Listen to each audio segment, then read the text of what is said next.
Menimcha matematikchilik zo'r boshlangan shu yerda. Bugungi kunda prezidentimizda turli qarorlari hamda farmonlar asosida aholiga bank tomonidan umuman bank sohasida tadbirkorlik faoliyatini rivojlantirish maqsadida qanaqangi hujjatlar berilishi bo'yicha har hafta har kuni tadbirkorlar bilan fuqarolar bilan tadbirkorlik faoliyatini amalga oshirish uchun boshlamoqchi bo'lgan fuqarolar suhbat o'tkazyapmiz. Sizlarda hozir shu bankga kelib hokim yordamchi tomonidan berilgan kreditlardan boshqa tushunchalar yo'q. To'g'rimi?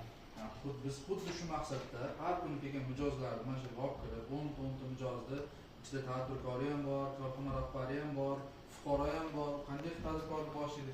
Shu hafta bo'lgan fikrlarini bizni bankimizda qanaqangi kredit mahsulotlari borligini bilib, ularga o'sha mahsulotlardan qilib qanday qilib tadbirkorlik boshlanish yo'nalishi bo'yicha boshqa yo'nalishlar bo'yicha tushunchalar beryapmiz.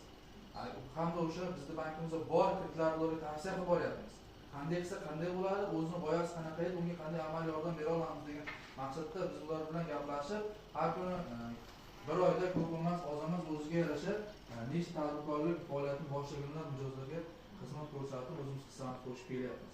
Shu maqsadda sizlarni hozir bu yerga yetganimizning maqsad bankimizda mavjud kredit turlarimiz qanaqangi kredit turlari bor, tadbirkorlik qanday boshlayman, boshlang'ich qanday, hozirgi kunda tadbirkorman, lekin o'sha tadbirkorlik kengaytirish maqsadida harakatlarimiz bor to'g'risida ma'lumot berib boramiz. Ana endi bugungi kunda bankimiz tomonidan dastlabki boshlang'ich birinchi tadbirkorlik faoliyatini boshlayman degan fuqarolarga 12 million so'm naqd pulda 2 yilga 27% dan kreditimiz bor. O'zini bank qilgan fuqarolarga beriladi. 2 yilgacha naqd pulda kassadan ketsalar yoki plastik kartalarga o'tirish bilan ajratiladi. Bu biznesga birinchi qadam. Oilaviy tadbirkorlikda, oilangizda umuman nimadir ishlab chiqarmoqchi yoki kichkinagina biznes boshlamoqchi bo'lsangiz, mana shu kreditimizni olib boshlasangiz bo'ladi. Bu biznesga birinchi qadam degan kreditimiz bor. Undan keyin biz hokim yordamchisi tavsiyasi asosida har bir oila tadbirkor davlat dasturi asosida hokim yordamchisi tavsiyasi bilan beriladigan 33 million so'mgacha o'yin kreditimiz bor. Bunda naqd pul yoki 10 million so'mgacha plastik karta orqali, bundan qolgan ta'minotchiga pul ko'chirish yo'li orqali maqsadli qilib o'sha mahsulot sotib olish uchun oson bo'ladi. Mana 10 million so'm naqd pulda beriladi, qolganini ta'minotchi mahsulot yetkazib bergandan keyin chiqarib berish shartini ajratiladi. Buni bilasizlar, necha yildan beri albatta 36 oydan 72 oygacha berilsa bo'ladi. O'sha faoliyat turidan kelib chiqib. Mana bu birinchi biznesga birinchi qadamdan olib, uni biznesini yo'lga qo'yib, endi yana ham rivojlantirish maqsadida bu 30 million so'mgacha kreditimiz bor. Ana endi bu ikkalasidan olgansiz, bugungi kunda faoliyatingiz yurishib ketdi, ishlaringiz bo'lib ketdi. Endi nima qilib beradi bank sizga?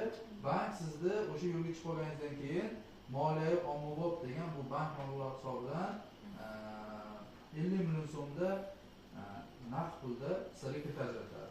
Ya'ni sizlar shu 33 million so'm kreditni olib, vaqtida yopib, maqsadli qilib ishlatib, qaytarsalaring bankka, bank sizlarni ishonchli mijoz sifatida ko'radida, sizlarga 50 million so'm kassadan 36 oyga 6 oy imtiyozlar davrini kredit ajratadi.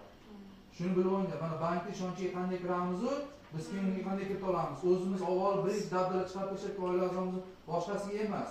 Bank bilan ishlash kerak. Bank bilan mana shunday kreditlar yopsangiz, bank sizga ishonch bildirib, o'zidagi bor mavjud kreditlar hammasini aytadi sizga. Ochadi, siz bilan ishlaysiz, tadbirkorlik yetarli.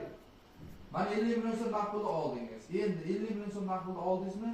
Buni oldingiz, olib bordingiz, ishlatyapsiz, faoliyatingiz kengayib ketdi. Endi yana bir ikkita ishchi olib, yoniga qo'shmoqchisiz nimadir? Nimani qo'shmoqchisiz? Endi unga nima qilish kerak? Endi siz yakka tadbirkorlik, korxona firma ochishga majbur bo'lasiz. Sababi ishchi o'rni ko'paygandan keyin siz davlat ro'yxatidan nima qilasiz? Soliq to'lovchi bo'lib o'tasiz. Soliqdan yakka tadbirkor oldingiz yoki firma ochdingiz, ana sizga biz nima taklif qilamiz? Biz sizga endi kim taklif qilamiz ko'proq. Siz sababi siz soliq to'lovchi bo'lganingizdan keyin soliq to'lovchi odam biz uchun mijoz. Hamma mijoz shu soliq to'lovchi mijoz bo'lib biz uchun biz sizga hech qanaqa ovoragarchiliklarsiz, sizga garovsiz prezidentimiz 312 son qarori asosida ketadi. 100 million so'mgacha.